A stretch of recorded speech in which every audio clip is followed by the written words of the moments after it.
Hey everyone! So in today's video I wanted to go over my favorite additions to my garden for 2022, and the first one, and probably my favorite one overall, is what I'm sitting right in front of, and that is my flower cart that I got online from Deer Park Ironworks.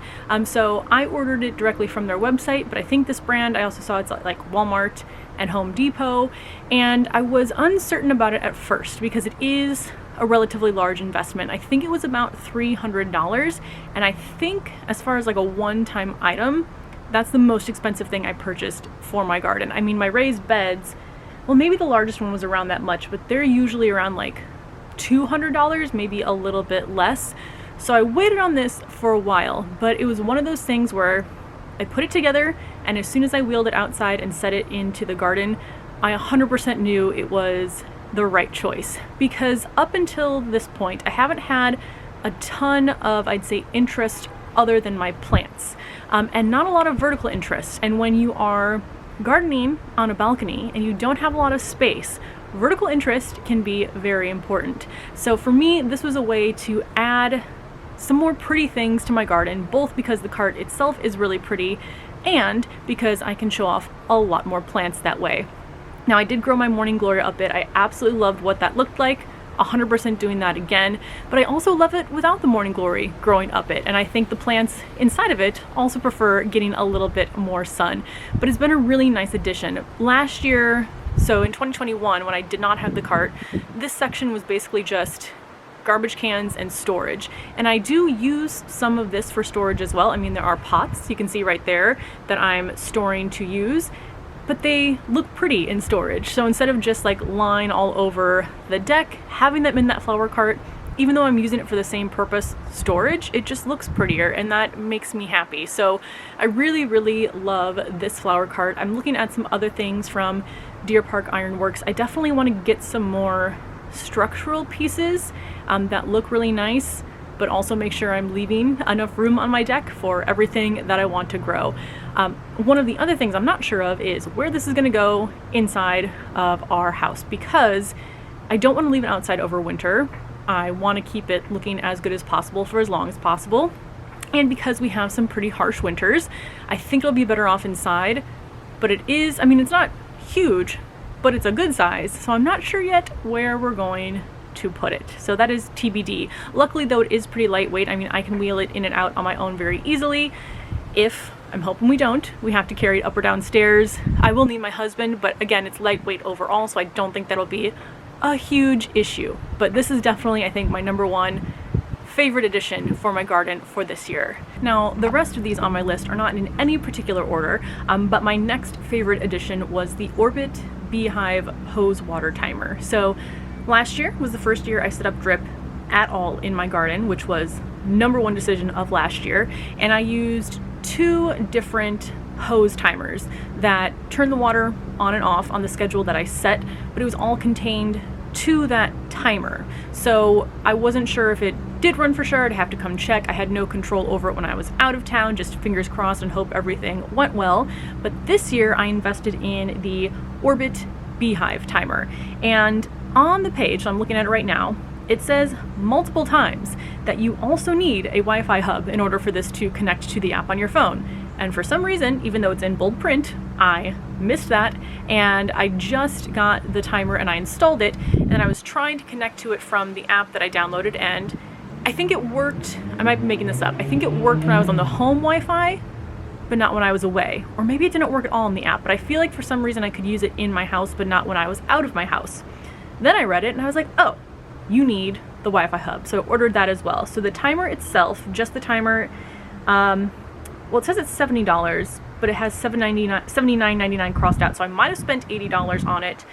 Now it's listed at $70 or $69.99, which, by the way, if you have any garden stuff on your list, look for sales either now in the fall as garden season is winding down, or I save a lot of my stuff for Black Friday sales as well. So get your list going now, check prices, and see if it's worth purchasing ahead of time.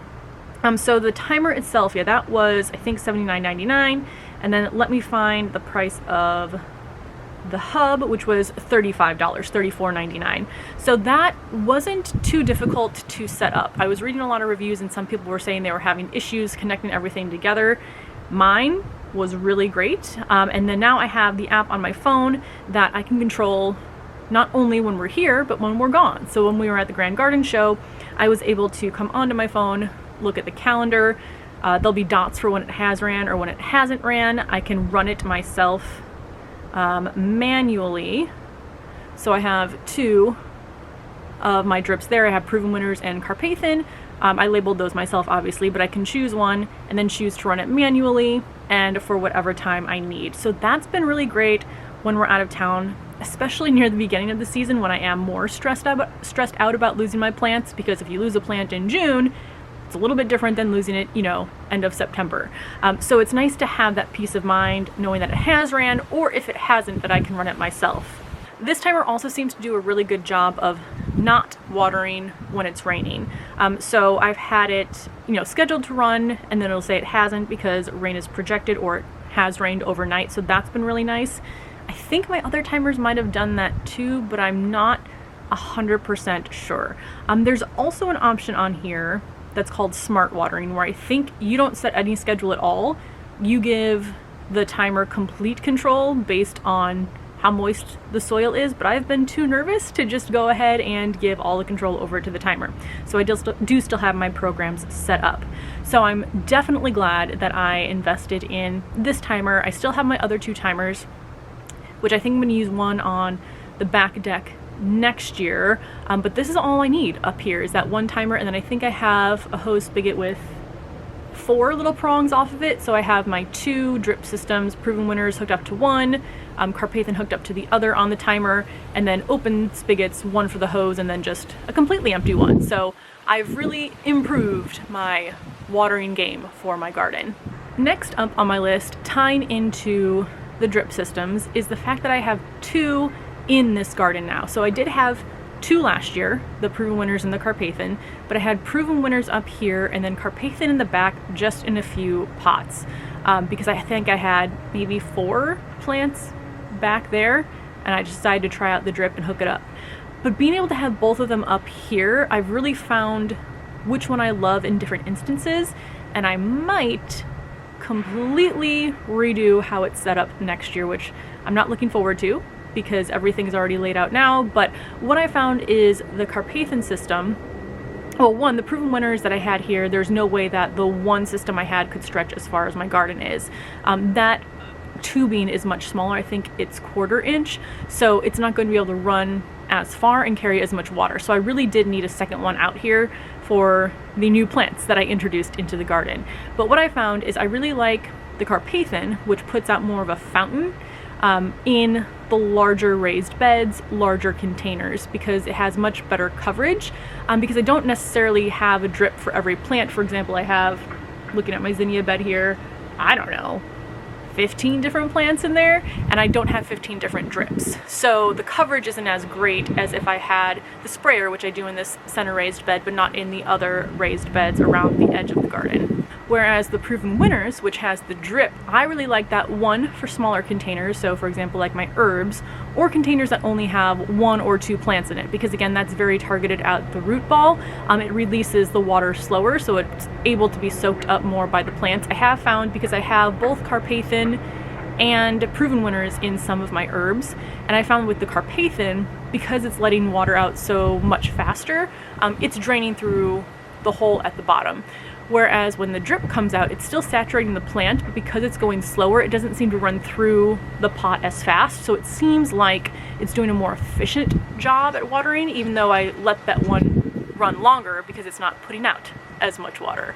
I hope that all made sense. But having both of those in my garden this year has really helped me see what I do and don't like about each system. And that's why I'm thinking about reconfiguring all of it out here again next year. But we'll see how motivated I feel about that in the spring. Actually, I probably will be fairly motivated in the spring because I'll have been stuck inside for 4 or 5 months. Next on my list is something I don't know if I've shown before, and I don't use it a ton, but I use it enough for it to be on my list, and I'm glad that I have it. And that is these gloves. So these are the brand Hands On, And I got them, I think a couple months ago now. It was kind of around the time when I got my rose bush and I was starting to need to get into my raspberry bush more. And I don't know if I just have weaker hands than most gardeners, because I see people just going straight into roses and raspberries with their bare hands.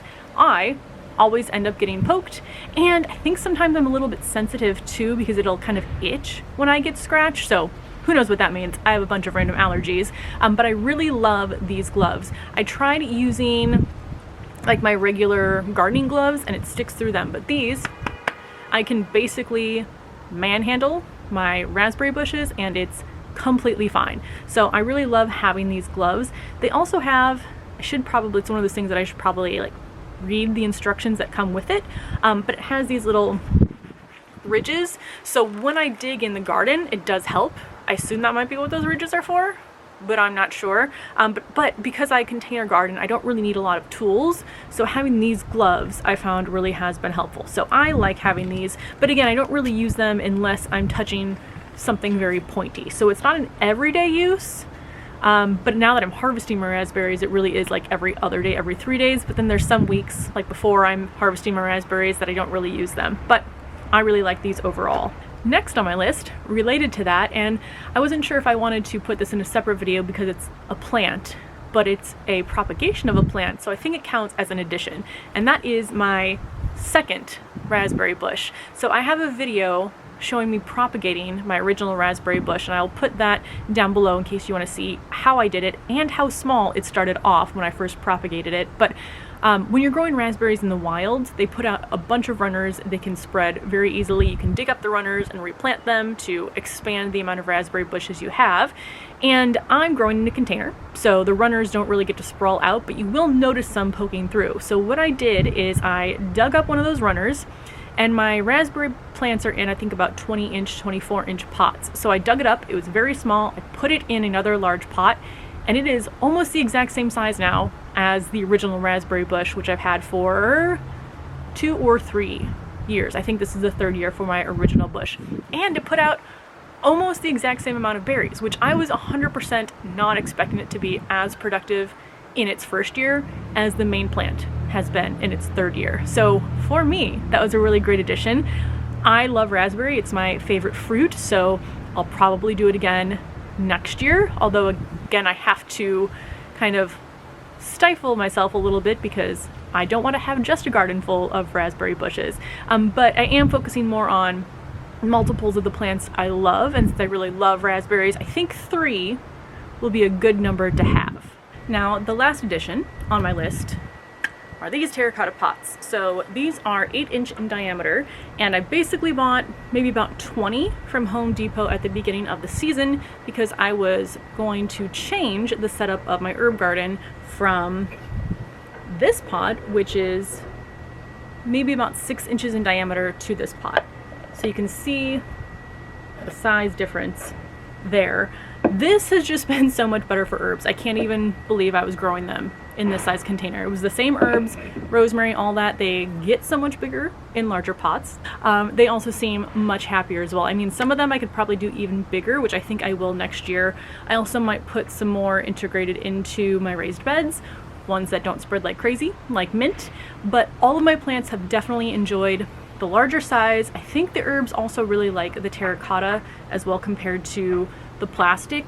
These also didn't drain very easily, and we get a lot of moisture in the spring and then also in the fall. You know, we might actually get like the same amount of rain in the summer, but it's just so cold during the spring that a lot of the plants, again, I had issues with overwatering from the rain and they died or got root rot. So I think these containers, you can see how small the drainage hole is.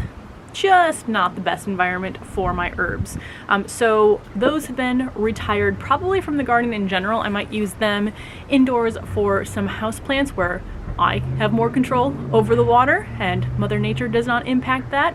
But I think that is everything on my list for this year. It seems like, I feel like so 2020 was when we first moved here, and obviously there was a backlog of a lot of garden things. So I feel like I was kind of on a pause in 2020 of what I could get.